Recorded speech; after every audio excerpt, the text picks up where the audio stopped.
seen the squadron's first two Spits land at 609's pre-war base at Yeadon in Yorkshire on the 19th of August, just a few days after their last peacetime summer camp had ended. Flying ageing Hawker-Hind biplanes had been grand enough fun, but the news that the squadron was to convert to Spitfires had been greeted with euphoria by all concerned. Like any man or boy alive, David had wanted to fly one of these beautiful machines ever since he'd first heard about them. With its powerful Rolls-Royce Merlin engine and sleek curving lines, the Spitfire was an ultra-modern machine of barely imaginable power. Moreover, its heritage could not be bettered. Supermarine, its maker, had won the Schneider Trophy, the award given to the fastest aircraft in the world, a decade or so before the third consecutive time. Although an auxiliary Air Force squadron made up of weekend flyers, 609 had been mobilised shortly before the outbreak of war. Yet while some of the more experienced pilots had headed straight to Catterick in anticipation of the beginning of hostilities, David and 5 other auxiliary pupil pilots had been left behind, first to kick their heels for a month at Yeadon and then to be sent to complete their flying training. David had finished his training just a fortnight before and his leave the previous day. Of the 6 that had been sent to flying training school, FTS, only 4 were now returning to 609. 2 of them, Gordon Mitchell and Michael Appleby, had driven up to Scotland with David the day before, having all met up for lunch in Leeds. They'd stopped again for dinner in Alnwick before finally arriving at Drem in time for reunion drinks in the mess. It had been good to be back amongst his old friends once more, although there were a number of new faces too, including 3 regular RAF pilots and 4 members of the Volunteer Reserve.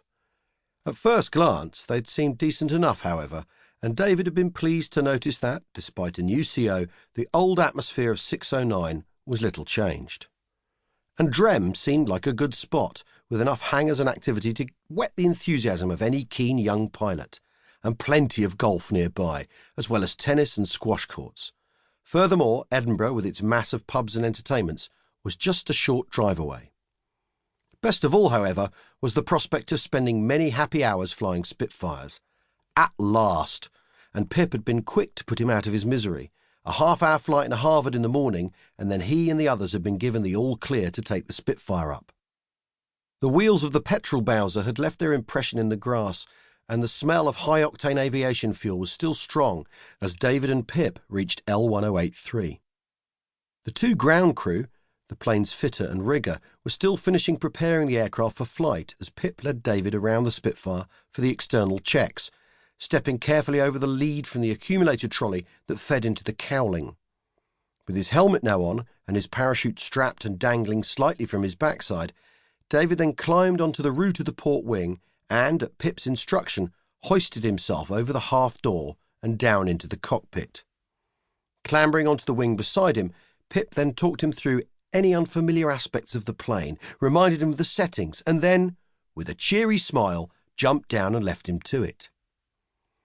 David kept the rounded canopy pushed back behind his seat as he clipped his radio leads onto his helmet.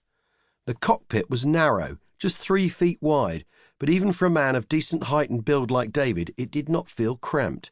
He could move his arms easily enough, while his feet rested comfortably on the pale green metal pedals. The smell was distinctive, as it was in all aircraft, a mixture of oil, metal, hydraulic fluid, sweat, rubber and fuel. Not unpleasant at all. Reassuring, rather. Elevator set, rudder fully pushed to the right. Flaps up, artificial horizon set. With his left hand, David set the throttle next to his knee to the start-up position, switched on the radio button, and then, with his right hand, turned the engine start isolation switch to on. He unscrewed the priming plunger lock nut and began priming the engine. Magneto switches on, fuel selector on. Glancing out, he saw the ground crew. Then he leaned forward slightly to the bottom centre of the panel and with the index and middle fingers of his right hand simultaneously pressed the engine start and booster coil buttons. As the engine began to turn, he vigorously worked the priming pump until, after a few seconds, and with a lick of flame and a belch of smoke from the exhaust stubs, the mighty Merlin roared into life. He carried out his magneto checks, then gave a nod to the ground crew, who now pulled the chocks clear. A voice from control. He was clear to roll. The noise was incredible. The airframe was shaking, the engine growling angrily, so that even though the sound was muffled by his...